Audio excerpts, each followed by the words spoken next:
Kapag sinabing Red Magic Phone, for sure, lagi niyong isipin, mahal. Which is totoo naman. Pero ngayon, merong isang phone na lumalaban sa mid-range level segment na halos lahat ng features sa Red Magic Phones, meron na sa phone na to. At ito, ang Nubia Neo 5 GT. And actually, lahat ng kulang sa Poco X8 Pro, masasabi kong nandito sa phone na to. Pero meron ding part na hindi siya ganun ka-okay at meron ding part na kinulang siya unlike sa Poco X8 Pro. Kaya sa video na to, samahan nyo akong i-unbox at pag-usapan tong phone na to at alamin natin kung ano yung mga pwede nating asahan at mga benefits ng phone na to unlike sa ibang mga phones sa mid-range level segment. Kaya kung interesado ka, tara, unbox natin at samahan nyo akong pag-usapan itong ating Nubia Neo 5 GT. So, ito yung pinaka-packaging niya and the same sa dalawa pang Nubia phones na na-review natin which is the Neo series or Neo 5 series. Collaboration pa rin ng Delta Force talaga yung minamarket nila sa box nila. Nakita naman natin. And currently, yung presyo nga pala nito, pwede natin siyang mabili with the voucher na rin na makakuha ninyo gamit-gamit yung link natin sa halagang 17,599 pesos. Bale, inop ko na rin dito yung ating extra gadget protection or yung ating extra protection or gadget protection. I-off nyo lang kapag magbili kayo and mabibili nyo siya sa under 18,000 pesos. Which is malalaman natin mamaya kung worth it nga ba talaga yung overall value nito para sa presyo niya. Bale, same lang din ang mechanism sa pag-unbox. Tanggalin lang natin yung cover. Yan, lagay lang natin yan dyan. And ito yung kanyang mismong design. Open it up. So, ito na yung una agad natin makikita. Boom! Look at that. Ito yung design ng Nubia Neo GT natin. By the way, yung variant na to is color yellow. Kita nyo naman siguro. And yung pinaka nagulat ako dito, masasabi ko talaga na talagang Red Magic Phone yung pinagbasihan ng design nila dahil sa kanyang flat back finish. Look at that. Flat na flat yan. Wala na siyang camera bump unlike dito sa ating Nubia Neo Pro na sinabi ko nga na meron pa. Kaya na show and see. Dito, yung design language na ginamit nila which is the Red Magic 11 Air or Red Magic 10 Air. Kasi meron pa nga siyang makikita ninyo dyan na parang bump. Unlike dito sa ating Nubia Neo 5 GT na wala na talaga. Show and see. Completely flat which is I like. Kasi kung dito pa lang, gaya na sinabi ko sa first impression natin or gaya din sa mga ginawa kong review, comfortable na siya, mas komportable po sa walang bump na back panel. And yan agad yung nagustuhan ko dito sa design ng Nubia Neo GT. Maganda siya, actually no hype yan. And in terms of design language, Red Magic na Red Magic pa rin. To be honest, kung makikita ninyo dito, nandito pa rin yung ating pamosong signature design na Red Magic. Meron tayo dito branding sa gilid ng Neo 05 GT at saka yung kanyang GT branding dito sa gilid. May Nubia branding din dito and meron din nakalagay na design na nilalagay sa Red Magic phones which is Born to Win. And gusto ko lang linawin, no? Kaya naman talaga same sila ng design language dahil si Nubia and also ang Red Magic under lang naman ng isang company kaya hindi na rin ako nabigla na pwede na lang gayahin yan sa mga budget phones sila which is gusto ko rin naman dahil alam naman natin yung presyo ng Red Magic phones talagang kinakailangan mong magsangla din ng bato talaga parang iPhone na rin and para sa presyo niya na under 20,000 or under 18,000 pesos makukuha natin yung gantong features maganda na siya para sa akin at least for the price. Titignan pa rin natin yung kaya na itong i-offer mamaya. So, unang-una natin makikita dyan, syempre, the same lang din ng mga nauna,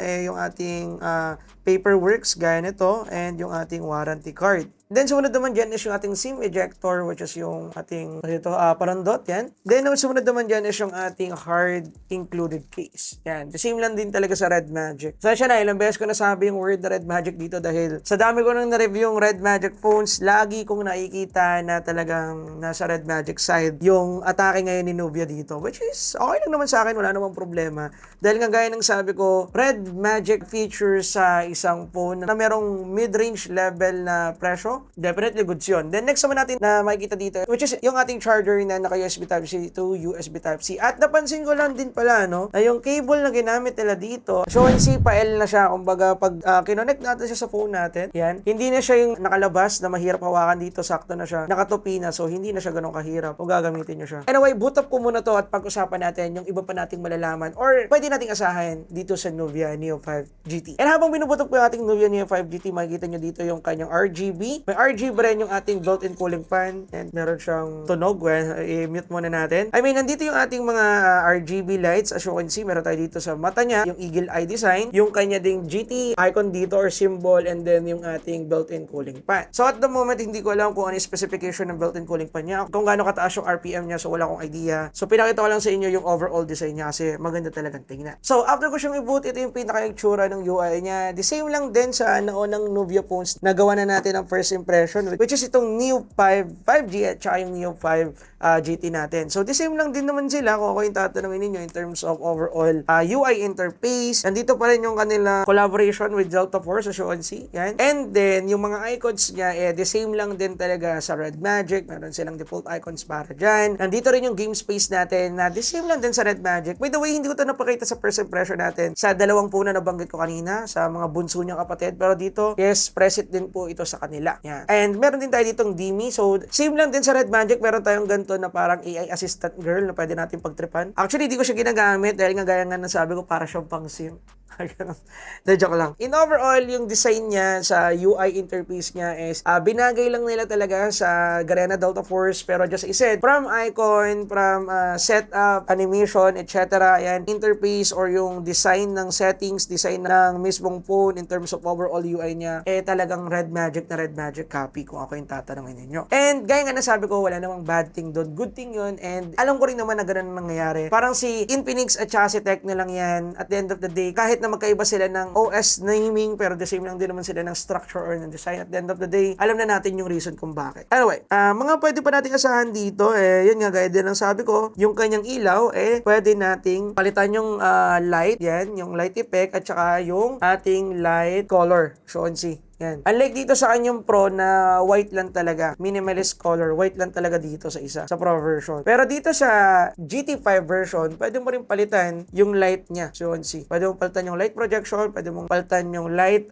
color niya. Same lang din dito sa ating GT version. It's nice. Yan. Cooling fan control, ito yung wala dun sa dalawa kasi ito yung meron built-in cooling fan the version nila, which is the GT version. And dito sa cooling fan control, meron tayong dalawang mode. Lagi naman ganito. Meron tayong fast and also balanced cooling. So, yun sa pass, yan, ewan ko naririnig nyo, mas rinig na siya, mas maingay siya. Yan, so ganun siya kaingay actually. To be honest, kapag nag-charge ako ng Red Magic phones ko dito, pag sabay-sabay sila, lalo na yung meron pa akong 3 unit, parang merong ano dito, nagmamine ng Bitcoin, parang mining rig. Ang iingay nila, parang mayroon jet na lilipad. Yun lang naman. So, at the moment, yan lang naman yung maibibigay ko sa inyong information about sa Nubia Neo GT. Kung gusto nyo makita yung full review and also extreme gaming test na gagawin natin sa phone na to, at sa dalawang phone pa na to, syempre, manood lang po kayo sa Parakeys TV and Tips. Ginagawa na namin sila ng full review at the moment na pinapanood nyo itong video na to dahil late na namin ito ma-edit. Anyway, yun lang naman. Just I said, first impression video lang to. And kung meron ngayong gusto sa tatlong to, comment nyo dyan below at bakit? Bakit nyo siya gusto? Yun lang. Peace! Kita kaya tayo sa susunod na video and sa Parakeys TV and Tips. Yun lang.